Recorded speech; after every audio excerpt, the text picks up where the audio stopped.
ओम गं गणपते नमः। ओम नमः नारायण निखेश्वराय नमः परम तत्वाय नारायण गुरुदेव नमः। जय पीताम्बरी माता की जय हो। जय महाकाली महालक्ष्मी महासरस्वती माता की जय हो। मित्रों, आज हम बात करते हैं साधक को अपने साधना में सफलता क्यों प्राप्त नहीं होती है। ये जानना बहुत जरूरी है।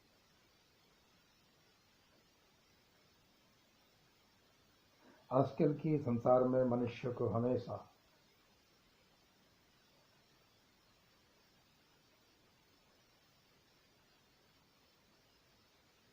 अपने भौतिक,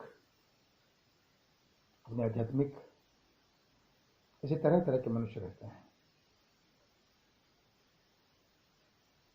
कोई भी क्रिया करो मगर वो क्रिया सक्रिय होना चाहिए।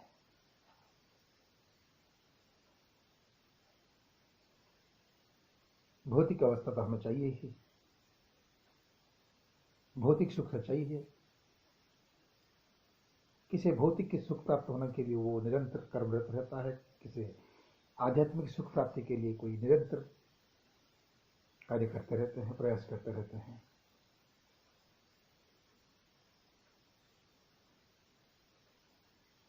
क्योंकि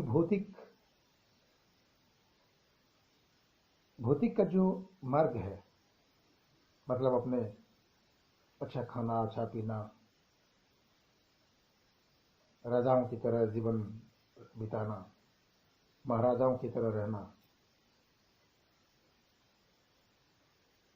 बादशाह बन के रहना, धन दौलत, गाड़ी बंगला, पैसे रुपए, ये सब भौतिक सुख है। जो इंसान आध्यात्मिक सुख के लिए पर्याप्त अभ्यास करते हैं, लगे रहते हैं काम पे,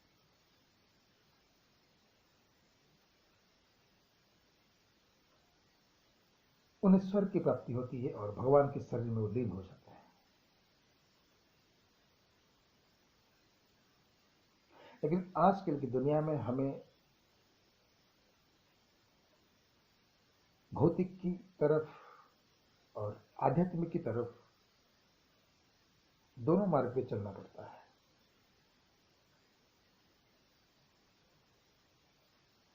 कोई आध्यात्मिक पथ पर चलता है तो आध्यात्मिक तो इंसान को भी भूख होता है, उसे तो खाना चाहिए,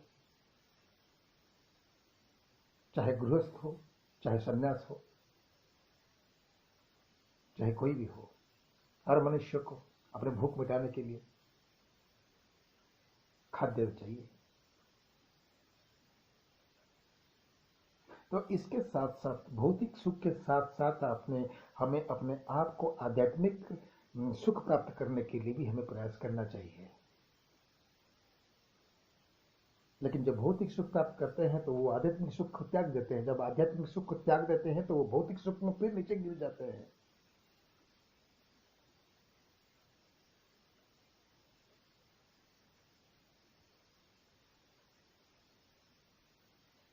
साधक साधना में इसलिए सफलता प्राप्त नहीं करता क्योंकि वो एक गुणवान गुरु को ढूंढ नहीं पाता है। अगर गुणवान गुरु को ढूंढ लेता है तो भी वो गुरु की आज्ञा का पालन नहीं कर सकता है। गुरु बोलेगा ये करना है तो शिष्य बोलेगा यही मैं करूंगा।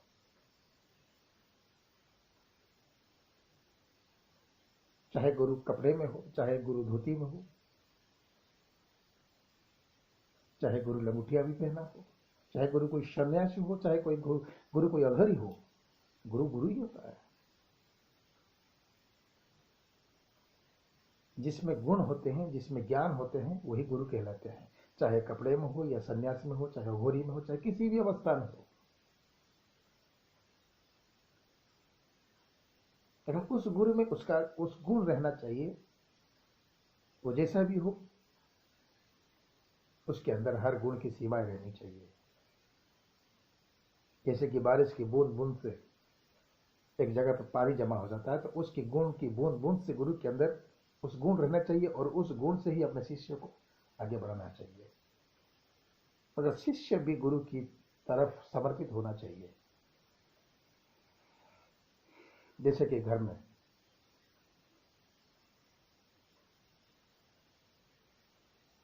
मुखिया होते हैं पिताजी, अपनी पत्नी को कहते हैं ये करना है तो पत्नी कहती है नहीं ये नहीं करना है। बेटे को बोलते हैं बेटा इस पथ पर जाना नहीं है, ये रास्ता खराब है, तो बेटा सुनता नहीं है, नहीं मुझे इस रास्ते पे जाना है। दूसरे बेटे को कह रहे हैं कि बेटा तू इस रास्ते पे नहीं जाना है, तो बेटा कहता है कि नहीं मुझे भी इस रास्ते पे ही जाना है। तीसरा बेटे को बोलते बेटा इस रास्ते पे नहीं जाना, तो बोलता कि नहीं हाँ जी पिताजी मैं इस रास्ते पे नहीं जाऊंगा, आप जो बताएंगे वही रास्ते पे जाऊंगा। तो यहाँ पर कौन गुणवान पुत्र बना ये मुझे बताओ। पिताजी घर में क्यों है, मुख्य क्यों है? और घर की मुखिया कभी भी घर की बुराई कभी चाहेंगे ही नहीं, हमेशा अपने पुत्र की, पुत्री की, अपनी पत्नी की, अपने परिवार की ही भलाई चाहेंगे, लेकिन मुखिया की बात सुनने का कोई तैयार नहीं होता, जिसकी वजह से घर टूट जाता है, बिखर जाता है। उसी तरह अगर आप किसी को भी अगर गुरु मान लिए तो गुरु की आज्ञा पालन करना आपका कर्म और धर्म है।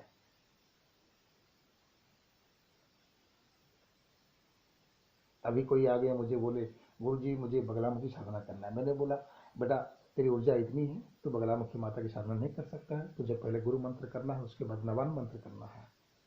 तो मुझे उस शिष्य ने कहा गुरु जी क्यों, मैं क्यों नहीं कर सकता हूं? तो मैंने क्या सोचा, इसका मन भ्रम हो गया, इसका मन स्थिर नहीं है, ये कुछ नहीं कर सकता है। फिर मेरे दूसरे शिष्य बोला गुरु जी नमस्कार। मेरा नमस्कार, क्या है बेटा? गुरु जी मुझे काली माता की साधना करना है। बेटा काली माता तो बहुत बड़ी ऊर्जा है, प्रथम विद्या है,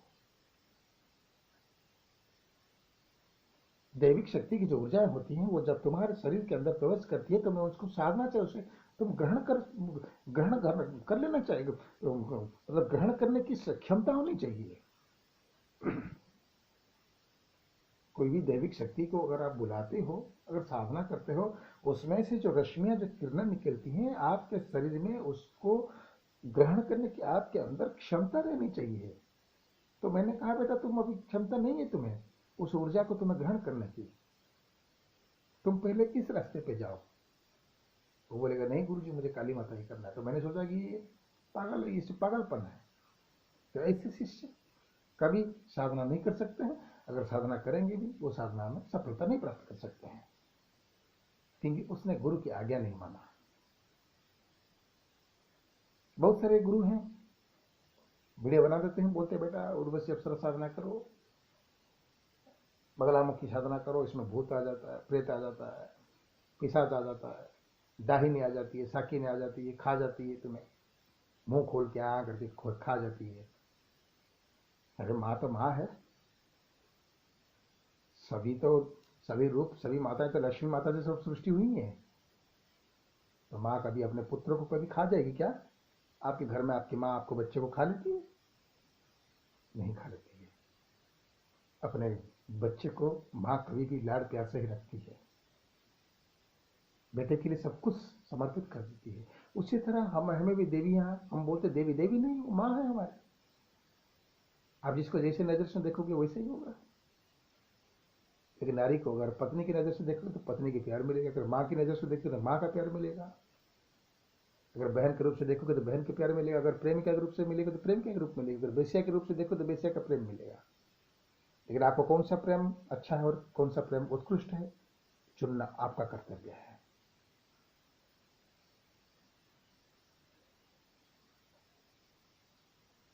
कोई कोई बोलते हैं दुर्गा, ये काली, तुम्हारे घर का नौकरी नहीं थोड़ी है। ये महाकाली माते, बगलामुखी माते, दुर्गा माते, अम्बे माते, ये माते नहीं बोलते, सीधा बोलते हैं दुर्गा, काली, सरस्वती। जैसे कि इनका घर का नौकरा नहीं, वो रात झाड़ू मारती है, ए काली इधर झाड़ू मार, ए बगलामुखी इधर झाड़ू मार, ऐसा करते हैं। जैसे मतलब माता के नाम लेके तुम अपने मम्मी की, तुम अपनी जन्म देने हुई जो जिस माँ ने तुम्हें जन्म दिया है उसकी माँ, उसके नाम लेके तुम बुला सकते हो कभी भी? तो जिस माँ ने इस धरती को बनाया, सृष्टि किया, इस धरती का संचालन किया, प्राणियों को पाला बड़ा किया, तुम उसकी माँ की कैसे नाम ले सकते हो? काली बगला ऐसा कैसे ले सकते हो? माँ के नाम माता बोलो।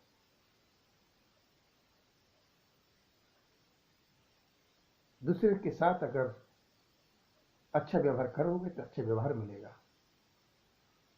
तो कहने का मतलब ये है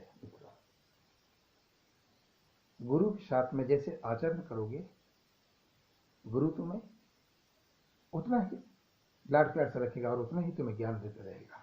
और गुरु के साथ अगर तर्क करोगे तो तुम गुरु के शिष्य बनने के लायक नहीं हो। मैंने तुम्हें कहा कि तुम्हें इस साधना में 5 माला फेरनी है तो तुम्हें 5 ही माला फेरनी है। तुम बोलोगे नहीं गुरुजी, मैं तो आज रात में मैं 10 माला फेर सकता हूं।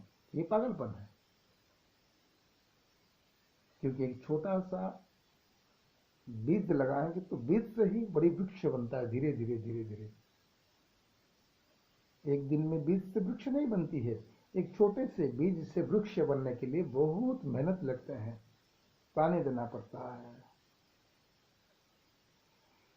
सार देना पड़ता है, बहुत सारे ट्रीटमेंट करना पड़ता है। एक बीज को, छोटे बच्चे को जैसे माँ पालती है, जितने लाड प्यार से उसकी यत्न लेती है, उसे संस्कार दिलाती है, उसकी मूत्र साफ करती है, उसकी मल साफ करती है, वो रोती है तो माँ रो जाती है। बच्चे को कुछ हो जाता है तो माँ तड़प जाती है। वैसा ही हमें भी एक छोटे बीज को प्यार से संभालना है। धीरे धीरे वो वृक्ष बन के वो हमारे काम आता है। तुम्हें भी उस बीज रूप मंत्र को ही धीरे धीरे धीरे धीरे धीरे बड़ा मंत्र बनाना है। और बीज में तुमने बीज को ग्रहण नहीं किया और सीधे मंत्र को प्रकाश कर दिया, मैं इतना बड़ा मंत्र बोल दिया और मैं ये हो गया। नहीं, ये नहीं हो सकता है। आधे रास्ते में रुक जाओगे। या तो बीज क्या होता है, बार बार सींचते पानी, बड़ा हो जा बड़ा हो जा, क्या सड़ जाता है मिट्टी में, वो बीज भी नष्ट हो जाता है। हर वस्तु के समय सीमा रहती है, समय सीमा के अंदर ही होती है। मेरा कहने का तात्पर्य यह है, गुरु हमेशा चाहता है शिष्य के हित के लिए, अहित के लिए नहीं। और जो गुरु अपने हित के लिए शिष्य के व्यवहार कर रहा है तो वो गुरु नहीं है। गुरु उसे कहते हैं जो शिष्य के हित के लिए, शिष्य की कामना के लिए अपना आप को समर्पण कर रहे, उसे गुरु कहते हैं। जो गुरु अपने स्वार्थ के लिए शिष्य के व्यवहार करता है वो गुरु नहीं कहलाता है। हमेशा गुरु शिष्य की अच्छाई चाहता है। शिष्य कैसे कि ज्ञान की वृक्ष की तरह परिवर्तन हो जाए, ज्ञान के सागर में डूब जाए, एक ज्ञानी बन जाए, निस्वार्थ पर से शिष्य को अपने बच्चे की तरह पाले, उसे ज्ञान दे, तो वो गुरु कहलाता है।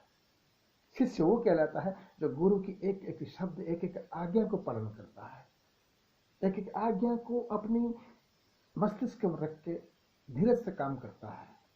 जो गुरु को समझ पाता है वही शिष्य कहलाता है। गुरु के साथ तर्क करने वाला वो शिष्य कभी नहीं कह सकता। गुरु के साथ जो तर्क करता है वो पागलपन से सुना कुछ नहीं। गुरु ही ब्रह्मा, गुरु ही विष्णु, गुरुर्देव महेश्वर, गुरु साक्षात् परम ब्रह्म, तस्मै श्री गुरुवे नमः। त्वमेव माता च पिता, त्वमेव बन्धु च सखा, त्वमेव विद्यां द्रविणं, त्वमेव सर्वं मम देव।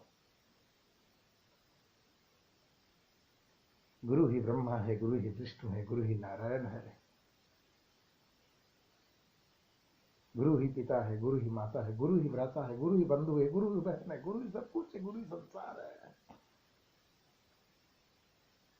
इस अर्थ को जो समझ गया वो शिष्य बन गया। जो प्रकृत शिष्य बन गया वो एक साधक बन गया।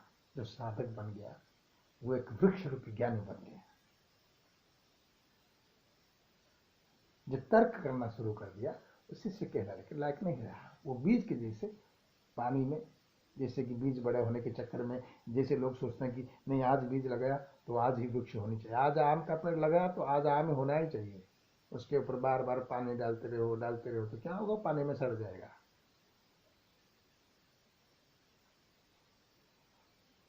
हम आपको समझा रहे हैं आपके हित के लिए।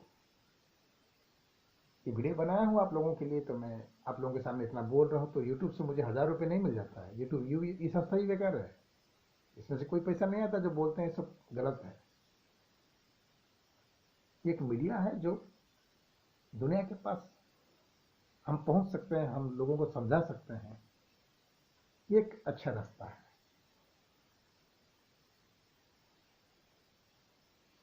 लोग कहते हैं लाखों रुपया कमा लेते हैं यूट्यूब से, यूट्यूब से, ये गलत बात है। कमाते हैं, कमाने वाले कमा लेते हैं, जो रूम रूम को दिखा लेते हैं, लेकिन हमारी बात कौन सुनेगा? मांस खाए, मदिरा खाए, जुआ खेले, यही जिंदगी है। भगवान ने कहा है, कृष्णा ने, मुझे जितना जो चाहेगा मैं उतना ही उसे ले ग्रहण करूंगा। राम एक बार बोला तो एक ही शब्द को मैं ग्रहण करूंगा, राम राम बोला तो मैं दो ही शब्द को ग्रहण करूंगा, राम राम राम बोला तो मैं 3 बार ग्रहण करूंगा। अगर राम राम रटते रहेगा तो वो मेरा हो गया। और रटने वाला तो हम ढूंढ रहे हैं, कहीं आप में से कोई हीरा तो नहीं है जो चमके शिष्य बनकर। हम आप लोगों की शुभकामना भी चाहते हैं कि आप अपने जिंदगी में, अपने जीवन में, आप गृहस्थ हो या संन्यास हो, जो कोई भी हो, साधना के मार्ग पर आइए। इस जीवन में आप कितने संघर्ष करते रहोगे अपने परिवार को संभालने के लिए, कितने संघर्ष करोगे पैसों के लिए, कितने संघर्ष करोगे दौलतों के लिए। आपके भौतिक सुख की जो अभाव रहता है उसको पूर्ण करने के लिए ही, उसको पूर्ति करने के लिए ही हम आपके पास आ रहे हैं, हम आपको समझा रहे हैं। क्या किया कि गृहस्थ, मैं तो ये नहीं कहता कि तुम्हें साधना करना है तो तुम घर छोड़ के चले जाओ, अपने बेटे को छोड़ के चले जाओ, नहीं, ये नहीं कह रहा हूं मैं। कह रहा हूं भैया, आप गृहस्थ हो, चाहे सन्यास हो, चाहे अघरी हो, आपके अंदर एक जागृत रहनी चाहिए। आपके अंदर की जो, शरीर के अंदर की जो क्रिया को हो, आपको खुद को जागृत करनी है। मन की एकाग्रता चाहिए तो आप सब कुछ प्राप्त कर सकते हैं। मन में अगर एकाग्रता नहीं है, मन आपका मस्तिष्क के भ्रम में गोल गोल पृथ्वी से घूम रहा है, तो आप भी इस ग्रह के साथ पे घूमोगे। राशिफल जब बोलता हूं तो मैं एक ही बात कहता हूं कि ग्रह की तरह तुम घूमो मत, ग्रह को घूमने दो, तुम घूमो मत। घूमते हुए ग्रह को रोक लो। आज खराब है, कल अच्छा है, कल अच्छा है तो कल खराब है, रात के बाद दिन, दिन के बाद दिन रहता है। लेकिन आपके जीवन में रात दिन अलग होता है और आपके जीवन की भौतिक सुख अलग होती है। तो आपके जीवन में जो आगे पीछे है उसको रोकने के लिए एक ही रास्ता है, एक ही पथ है। आप कुछ समय वक्त निकालो और माता भगवती, प्रभु जी के शरण में आ जाओ, साधना करो।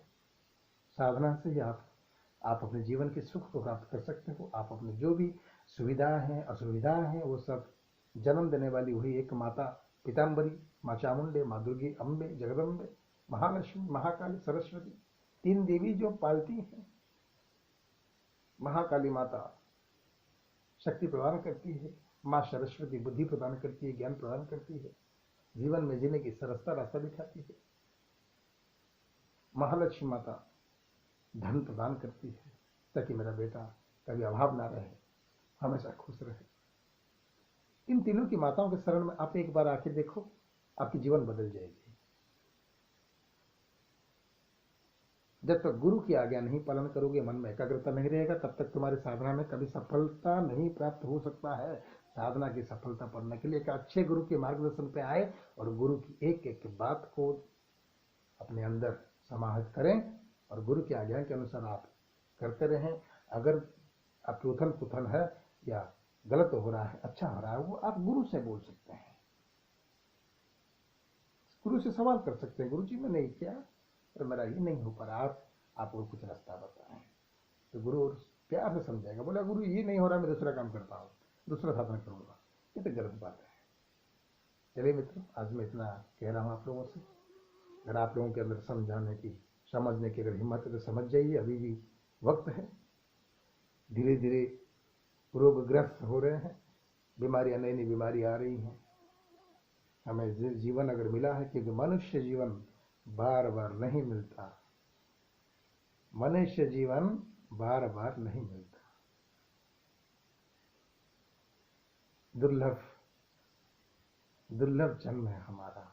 बहुत पुण्य करने के बाद एक मनुष्य का जीवन मिला, और मनुष्य के जीवन प्राप्त होने के बाद उसे मिट्टी की तरह ढेर ना बनाते हैं,